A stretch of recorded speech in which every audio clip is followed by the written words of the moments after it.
Hey everyone, welcome to Mad Backyard. Today I'm going to show you a simple hack to get authentic wood burning flavor like you'd expect from an offset or charcoal smoker on your pellet grill.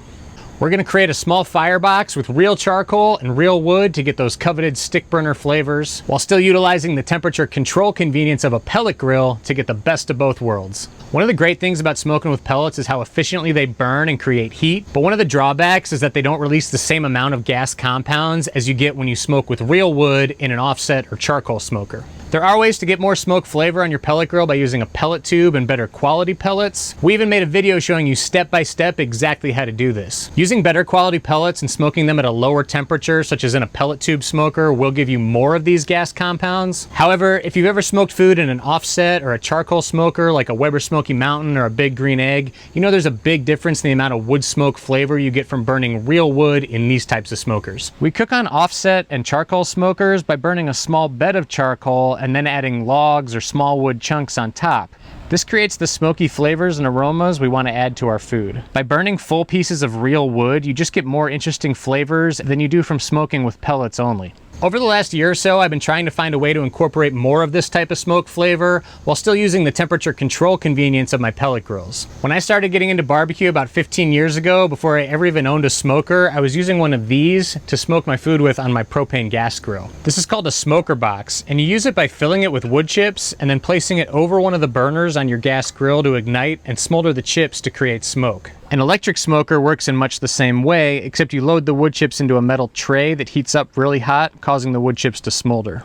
So my first thought was to try to use a smoker box filled with wood chips on my pellet grill, just like I did way back in the day on my gas grill. Unfortunately, unlike a gas grill where you can easily get lots of heat from one of the propane burners, it's hard to find a spot on the pellet grill that will keep the smoker box hot enough in order for the wood to start burning and smoldering. Wood starts smoking at around 500 degrees Fahrenheit and will initially create what's known as white dirty smoke or big plumes of white smoke in the 500 to 700 degree range. Without getting into all the science of it, just know that the best smoke for barbecue is usually created above this range when the wood starts to burn hotter and gets into the 700 to 1000 degree Fahrenheit range. I'll put a link to an article by foodfirefriends.com down in the description below. It goes a lot more into all this wood smoking science if you want to learn about it in more detail. But if I'm cooking food in my pellet grill at say 270 degrees with indirect heat, there's really nowhere in the cooking chamber that's going to get hot enough to ignite the chips inside the smoker box. Even putting it directly on the flame broiler over the fire pot only gets us up to about 300 to 350 degrees. This is still not even halfway to where we want to be in that 700 to 1000 degree range. On a pellet grill like my Pit Boss Pro Series 1150 that has a direct heat option by opening the flame broiler, yes, you can get it up to those temperatures on the high setting with the flame broiler open, but that's not how I want to cook my food with low indirect heat, so it kind of defeats the whole purpose. So we need to find a way to deliver constant high heat to our wood to get those good smoky flavors and gas compounds to release in the same way they would in an offset or charcoal smoker, while not changing the way that we cook on our pellet grill. So we did a little more research to see what was out there, and we came across a product called the Flip Professional Smoke Box, and it's made by a company called Cameron's. I'll put a link to it down in the description if you want to check it out. They market this product as a combination smoker box and pellet tube smoker, meaning you can choose whether to load it with wood chips and use it like a smoker box, or fill it with pellets, light it with a butane torch, and use it like a pellet tube smoker. However, because of its unique size, shape, and airflow qualities, I think I found a better way to use it to finally get true wood-burning smoke flavor on my pellet grill. Let me show you. The first nice thing about the Flip Box is that it's large enough to hold wood chunks and not just chips.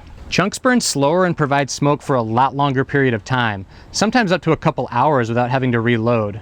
This is much nicer compared to wood chips, which smolder out quickly, usually in under half an hour. Good quality smoking wood chunks also tend to have pieces of bark and sap and other components that you won't see on wood chips. This will give us a variety of more interesting smoky flavors as they burn. In addition, there's room inside the Flip Smoke Box to hold some charcoal as well. Great smoke when you're barbecuing is created by delivering the right combination of temperature and oxygen to the wood you're burning. Too little oxygen or too low of a temperature and you'll get dirty white smoke. This doesn't matter as much for shorter time frames, but on longer cooks, it can leave an acrid taste on your food. Too much oxygen and too high of a temperature and the wood will just ignite in flames and become a fire. And while this is okay in an offset or charcoal smoker, we don't want to have an active fire burning inside our pellet grill outside of the fire pot for both safety and temperature control reasons.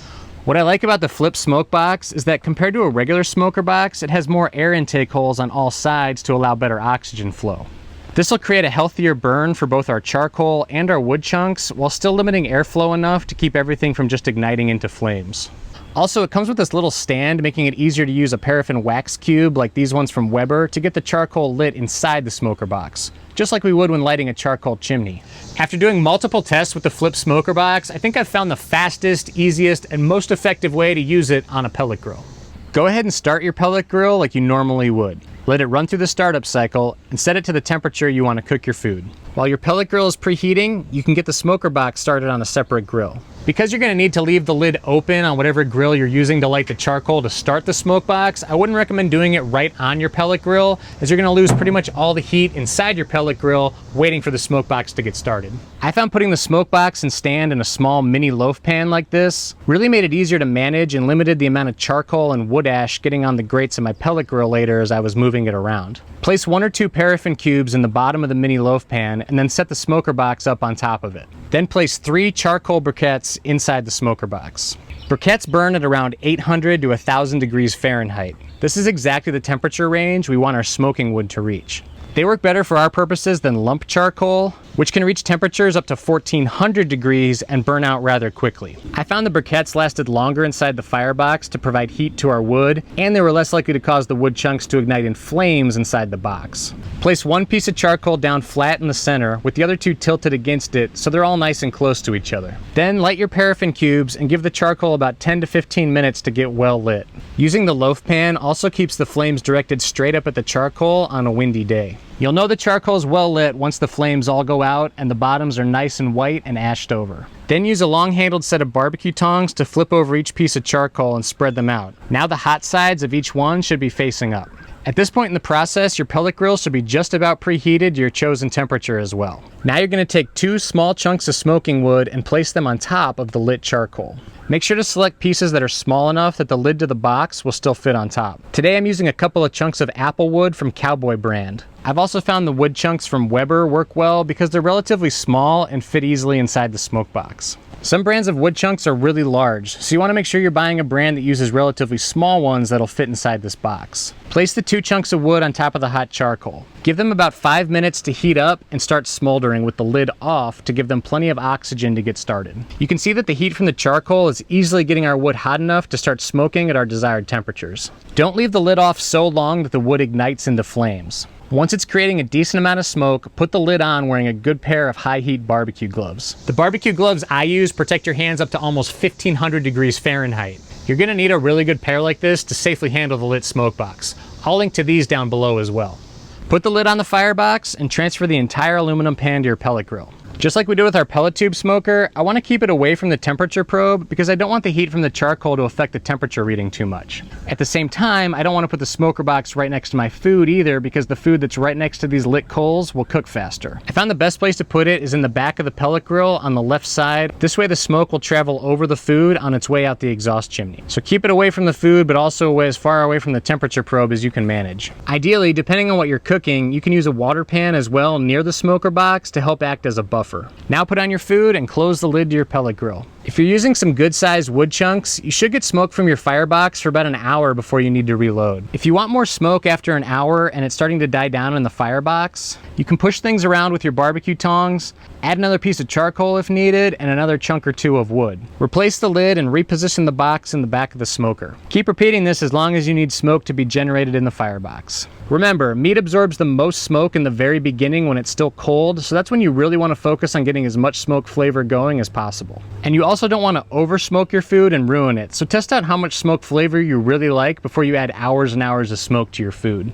One of the things I was concerned about when I first tried this technique was that the heat from the charcoal would overly affect the pellet grill temperature and make it too hot inside the cooking chamber. However, I found that by using briquettes rather than lump charcoal and using only 3 at the most, it had a negligible effect on the cooking temperature where I was placing my food on the other side of the grill, especially if I was using a water pan. I hope you enjoyed this video. I'll put links to the flipped smoke box and everything else I used today down in the description below. Make sure to hit the like and subscribe button if you want to get more content like this, and check out our website, madbackyard.com, for more pellet grill tips, techniques, and how-to guides. And feel free to let us know in the comments anything that works for you to get more smoke flavor on your pellet grill. And as always, thanks for watching.